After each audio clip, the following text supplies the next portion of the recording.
اعوذ باللہ من الشیطان الرجیم بسم اللہ الرحمن الرحیم۔ السلام علیکم۔ آج ہم دوسرے پارے کا 5واں رکوع دیکھیں گے کہ ان آیات کے اندر اللہ تبارک و تعالیٰ نے کس کو مخاطب کیا ہے۔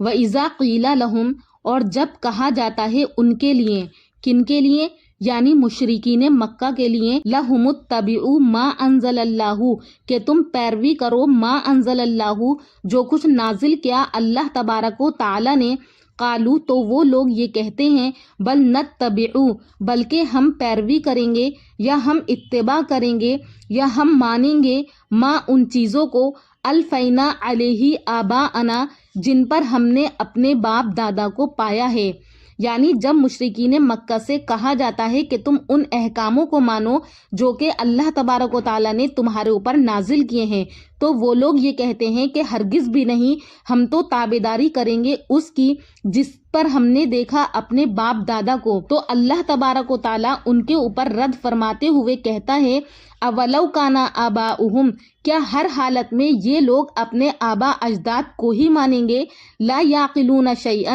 جبکہ ان کے آبا اجداد جو ہیں وہ کسی چیز کی عقل نہیں رکھتے تھے، ولا یہتدون، اور نہ ہی وہ لوگ کیا ہے سیدھے راستے پر تھے۔ تو کیا یہ لوگ ہمیشہ ہر بات میں اپنے باپ دادا کو ہی مانیں گے، جبکہ ان کے پاس ایک دین حق نبی کریم صلی اللہ علیہ وسلم لے کر آ چکے ہیں؟ اور آگے اللہ تبارک و تعالیٰ ان لوگوں کی مثال دے کر فرما رہا ہے کہ وَمَثَلُ الَّذِينَ كَفَرُوا، اور ان کافروں کی مثال ایسی ہے، یعنی یہ جو مشرکین لوگ ہیں مکہ میں، تو ان لوگوں کی مثال ایسی ہے، كَمَثَلِ الَّذِي يَنْعِقُ، اس شخص کی طرح ان لوگوں کی مثال ہے، ینعقو، جو کہ پکارتا ہے، بما، ایسی چیز کو، لا یسمعو، جو کہ نہیں سنتی ہے، الا دعاءن، مگر یہ کہ پکارنے کے، و نداءن، اور چلانے کے، سمن، بہرے ہیں، بکمن، یہ لوگ گنگے ہیں، عمیون، اور اندھے ہیں، فہم لا یعقلون، سو یہ لوگ کیا ہے کچھ بھی نہیں جانتے ہیں۔ تو ان آیات میں اللہ تبارک و تعالیٰ نے یہی کہا ہے کہ یہ مشرکین لوگ جو ہے ہمیشہ اپنے باپ دادا کے احکاموں کو مانتے ہیں۔ اب جب ان کے پاس دین حق آ چکا ہے تو ان کے پہلے باپ دادا کا دین کیا ہے وہ منسوخ ہو گیا ہے، تو یہ لوگ ان باتوں کو نہیں دیکھتے ہیں۔ اور ان لوگوں کی مثال اللہ تبارک و تعالیٰ نے ایسے شخص سے دی ہے کہ ایک شخص ہے وہ ایسے جانور کے پیچھے چلا رہا ہے جو بجز بلانے اور پکارنے کے کوئی بھی بات نہیں سنتا ہے، یعنی جانور کو اگر بلایا جائے تو وہ آ جائے گا، اور اسی طرح سے وہ اس کے علاوہ کوئی بات نہیں سنتا ہے سوائے اپنی پکار کے۔ تو یہ کافرین بھی ایسے ہی ہیں کہ ظاہری بات چیت تو نبی کریم صلی اللہ علیہ وسلم کی سنتے ہیں، لیکن کام کی بات سے یہ لوگ بالکل بہرے ہیں، گویا ان کو سننا ہی نہیں ہے، اور یہ لوگ گنگے ہیں کہ کبھی ایسی بات زبان پر ان کے آتی ہی نہیں، اور اندھے بھی ہیں کیونکہ یہ لوگ ان کو اپنا نفع نقصان نظر ہی نہیں آتا۔ سو جب یہ ساری کام یہ کرتے ہیں تو ان کو کیا ہے کوئی بھی عقل نہیں ہے۔ تو اللہ تعالیٰ نے ان آیات کے اندر مشرکین مکہ کو مخاطب کر کے کہا ہے کہ یہ لوگ ایسے ہیں۔ اور آگے کی آیات میں اللہ تبارک و تعالیٰ ارشاد فرما رہا ہے کہ یا ایھا الذین آمنو، کہ اے ایمان والو، کلو، تم کھاؤ، من طیباتی، پاکیزہ چیزوں میں سے، ما رزقناکم، جو کہ ہم نے تم کو رزق دیا ہے زمین میں، وشکرو، اور تم شکر کرو، للہ، اللہ تعالیٰ کا، ان کنتم ایاہ تعبدون، اگر تم اسی کے بندے ہو۔ انما حرم علیکم المیتۃ، اور بے شک اللہ تبارک و تعالیٰ نے حرام کر دیا تمہارے اوپر، المیتۃ، مردار جانور کو، والدم، اور خون کو، ولحم الخنزیر، اور سور کے گوشت کو، وما اہل بہ لغیر اللہ، اور ہر اس جانور کو یا ہر اس چیز کو جس جانور پر نام پکارا جائے اللہ تعالیٰ کے سوا کسی اور کا، فَمَنِ اسْتُرَّ، پھر آگے اللہ تعالیٰ نے اس بات کو الگ کر دیا کہ جو کوئی بے اختیار ہو جائے، غیر باغن، یعنی کہ نہ ہی تو وہ نافرمانی کر رہا ہے، ولا عادن، اور نہ ہی زیادتی کر رہا ہے، فلا اسم علیہ، تو اس کے اوپر کوئی گناہ نہیں ہے۔ یعنی اللہ تعالیٰ نے ان چیزوں کو حرام کر دیا ہے، لیکن اگر کوئی شخص ایسی حالت کو پہنچ جائے کہ وہ مرنے کے قریب ہے اور اس کے پاس اتنی بھوک اور پیاس ہے کہ اس کے پاس خنزیر کے علاوہ کوئی گوشت نہیں ہے اور وہ مرنے کی حالت میں ہے، تو ایسی حالت میں اللہ تعالیٰ نے یہ چیز اس کے لیے کھانے کو جائز کر دی ہے۔ تو اللہ تعالیٰ کہہ رہا ہے فلا اثم علیہ، کہ اس کے اوپر کوئی گناہ نہیں ہے۔ ان اللہ غفور الرحیم، بے شک اللہ تبارک و تعالیٰ بخشنے والا ہے اور نہایت ہی مہربان ہے۔ اس سے پہلے کی جو آیات تھیں تو ان کے اندر بیان تھا کہ تم حلال چیزوں کو حرام مت کرو،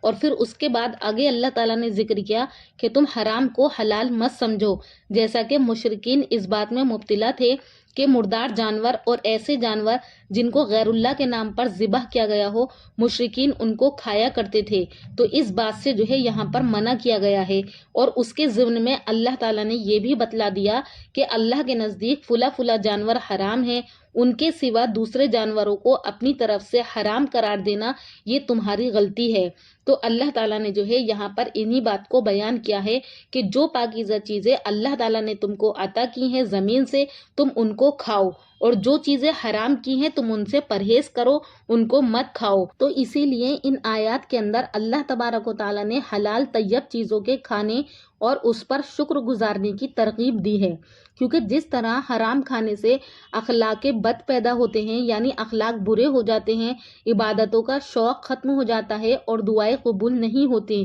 تو اسی طرح سے اگر ہم لوگ حلال روزی کھائیں گے تو حلال روزی کھانے سے ایک نور پیدا ہوتا ہے، اور برے اخلاق اور نفرت یہ سب چیزیں جو ہے جاتی رہتی ہیں، عبادت میں دل لگتا ہے، گناہ سے دل گھبراتا ہے اور دعا قبول ہوتی ہے۔ اسی لیے اللہ تعالیٰ نے اپنے سب رسولوں کو بھی یہی ہدایت فرمائی کہ اے ہمارے رسولوں تم پاکیزہ چیزیں کھاؤ اور نیک عمل کرو۔ تو اسی لیے ہم لوگوں کو حرام روزی سے بچ کر حلال روزی کی کوشش کرنی چاہیے۔ اللہ تعالیٰ ہم سب کو بھی رزق حلال نصیب فرمائے۔ اور اس آیت کے اندر جن چیزوں کو حرام قرار دیا ہے وہ 4 چیزیں ہیں کہ میتہ یعنی مردار جانور۔ اب مردار جانور سے کون سا جانور مراد ہے، اس کے کئی مسئلے اور مسائل ہیں جو کہ احادیث میں تفصیل سے ہمیں ملتے ہیں۔ دوسری چیز اللہ تعالیٰ نے فرمائی خون، یعنی بہتا ہوا خون جانور کا کھانا یا پینا، یہ ہمارے لیے حرام ہے۔ اور تیسری چیز ہے خنزیر کا گوشت جو کہ بالکل نجس اور حرام ہے۔ اور چوتھی چیز آگے اللہ تعالیٰ نے فرمائی کہ وہ جانور جس پر غیر اللہ کا نام لیا گیا ہو اس کا کھانا بھی حرام ہے۔ اور اسی طریقے سے اس سے بہت سے مسئلے نکلتے ہیں جو کہ احادیث کی کتابوں میں ہمیں مل جاتے ہیں، یعنی ہر وہ چیز جس پر اللہ کے نام کے علاوہ کوئی بھی نام غیر اللہ کا لیا گیا ہو تو وہ چیز ہمارے لیے کیا ہے، حرام ہے۔ یعنی ایک اس سے صورت یہ بھی نکلتی ہے جن کو غیر اللہ کے نام پر نظر منت کے طور سے لوگ بتوں پر، ہندو لوگ بتوں پر اور جاہل مسلمان بزرگوں کے مزارات پر چڑھاتے ہیں، تو حضرات فقہا نے اس کو بھی کیا ہے، حرام کہا ہے۔ یعنی ہر وہ کھانا، ہر وہ چیز جس پر اللہ تبارک و تعالیٰ کے نام کے علاوہ کسی دوسرے کا نام لیا گیا ہو وہ کیا ہے، حرام ہے۔ تو اسی لیے ہمیں جو بھی چاہیے یا ہم جو بھی کام کریں اس میں ہمیں اللہ تبارک و تعالیٰ کا نام لینا چاہیے۔ اور آگے کی آیات میں اللہ تبارک و تعالیٰ ارشاد فرما رہا ہے کہ ان الذین یکتمون، بے شک جو لوگ چھپاتے ہیں، ما اس چیز کو انزل اللہ جو کہ نازل کیا اللہ تبارک و تعالیٰ نے، من الکتابی کتاب سے، ویشترون اور وہ اس کو بیچ دیتے ہیں، ثمنن قلیلا تھوڑی سی قیمت میں، اولئک تو یہ وہی لوگ ہیں، ما یاکلون فی بطونہم جو کہ نہیں کھاتے ہیں اپنے پیٹوں میں، الا النار مگر یہ کہ آگ کو، ولا یکلمہم اللہ اور نہ ہی بات کرے گا اللہ تعالیٰ ایسے لوگوں سے، یوم القیامتی قیامت کے دن، ولا یزکیہم اور نہ ہی ان کو پاک کرے گا۔ یعنی جو لوگ اپنے پیٹ میں آگ کو بھرتے ہیں تو ان لوگوں سے اللہ تعالیٰ قیامت کے دن نہ ہی بات کرے گا، نہ ہی ان کی طرف دیکھے گا اور نہ ہی ان کو پاک کرے گا۔ وَلَهُمْ عَذَابٌ علیم اور ان لوگوں کے لیے بڑا دردناک عذاب ہے۔ اولئک الذین اشتروا الضلالۃ اور یہ وہی لوگ ہیں جنہوں نے خرید لیا ہے الضلالہ گمراہی کو، بالہدی ہدایت کے بدلے، والعذاب اور عذاب کو، بالمغفرتی مغفرت کے بدلے۔ فما اصبرہم علی النار، سو کس قدر صبر کرنے والے ہیں یہ لوگ جہنم پر، یعنی ایسے ایسے کام کرتے ہیں کہ ان کو ان کے کاموں کی وجہ سے جہنم ہی ملے گی۔ ذالک، اور یہ سب اس واسطے ہے، یعنی یہ سب سزائیں ان کے لیے اس لیے ہیں، بِأَنَّ اللَّهَ نَزَّلَ، کہ اللہ تعالیٰ نے نازل فرمائی، الکتابہ کتاب کو، بالحق حق کے ساتھ، وَإِنَّ الَّذِينَ اخْتَلَفُوا، اور جن لوگوں نے اختلاف ڈالا، فی الکتابی کتاب میں، لفی شقاق بعید، بے شک وہ لوگ ضد میں دور جا پڑے ہیں۔ تو اس سے پہلی آیات میں اللہ تعالیٰ نے حرام چیزوں کا ذکر کیا تھا، اور اس آیت کے اندر اللہ تعالیٰ نے ایسے حرام کاموں کا ذکر کیا ہے جو کہ باطنی ہیں، اور ظاہری اعمال میں کیا ہیں، وہ برے ہیں، کہ بے شک جو لوگ چھپاتے ہیں کتاب میں سے، یعنی یہاں پر علماء یہود مراد ہیں، کہ علماء یہود میں یہ مرض تھا، لوگوں سے رشوت لے کر ان کے مطلب کے موافق غلط فتوے دیتے تھے، اور توریت کی آیت میں رد و بدل کر کے ان کے مطابق بناتے تھے ان آیات کو۔ تو اس میں جو ہے ان لوگوں کے لیے کہا گیا ہے وہ نہیں کھاتے وہ پیسے، مگر یہ کہ اپنے پیٹ میں آگ کو بھرتے ہیں۔ تو دنیا میں تو ان کو اس بات کا پتہ نہیں چلے گا، لیکن مرنے کے بعد ان کا یہ عمل ان کے سامنے آگ کی شکل بن کر سامنے آئے گا۔ اسی لیے علماء یہود کو یہاں پر مخاطب کر کے کہا گیا ہے کہ جو لوگ ایسا کرتے ہیں تو وہ بہت برا کرتے ہیں، اور اس میں جو ہے امت محمدیہ کے علماء کو بھی تنبیہ کی گئی ہے، یا دین کو بتانے والے لوگ بھی جو ہے وہ اس بات سے کیا کریں، پرہیز کریں کہ وہ کسی بھی نفسانی غرض سے اللہ کے احکام میں تبدیلی نہ کریں۔ انشاءاللہ پھر ملاقات کروں گی ایک اگلے رکوع کے ساتھ، تب تک کے لیے اللہ حافظ۔